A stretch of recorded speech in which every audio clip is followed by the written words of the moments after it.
Imagine que tu te promènes tranquillement dans la forêt.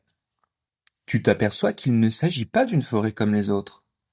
Les champignons font de la gymnastique, les fleurs jouent à la roulette avec leurs pétales multicolores et les oiseaux chantent les douces mélodies que tu connais bien. Émerveillé, tu comprends que tout est possible dans cette forêt. Tu ne sais plus où donner de la tête tellement tu es fasciné par chaque nouveau détail que tu trouves sur ton chemin.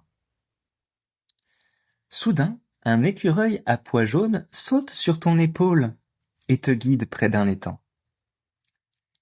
Et soudain, il disparaît, aussitôt sa mission accomplie.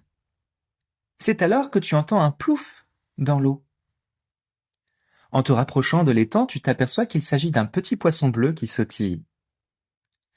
Il a une particularité. Dès qu'il touche l'eau, on ne le voit plus. Il semble vouloir attirer ton attention. Seulement, il est tellement petit que tu n'arrives pas à entendre ce qu'il veut te dire.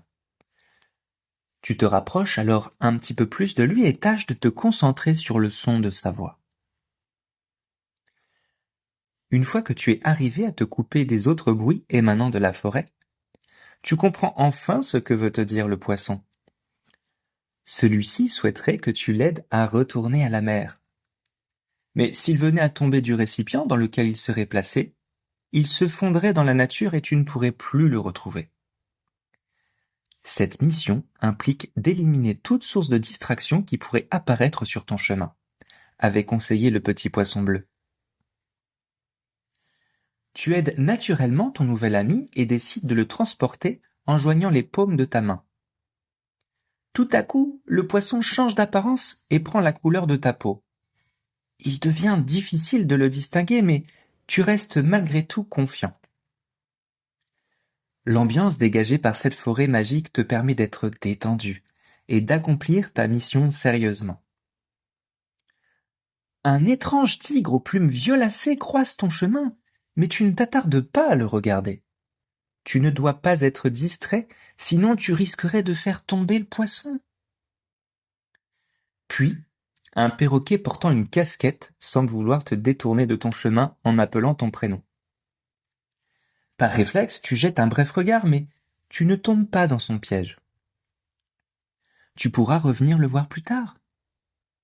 Tout près de toi, une tortue rose est tombée sur le dos et n'arrive plus à retrouver sa posture. Mais tu ne peux pas l'aider car tes mains sont déjà occupées. Tu reviendras l'aider après avoir terminé ta mission. Vous atteignez enfin la mer sans encombre. Tu peux être fier de toi. Tu as réussi à faire abstraction de ce qui se trouvait autour de toi.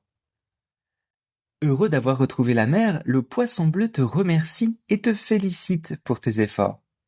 Tu peux même entendre l'écureuil à pois jaunes t'applaudir. Il t'a suivi tout au long du trajet sans que tu ne le saches, car tu étais concentré sur ta mission.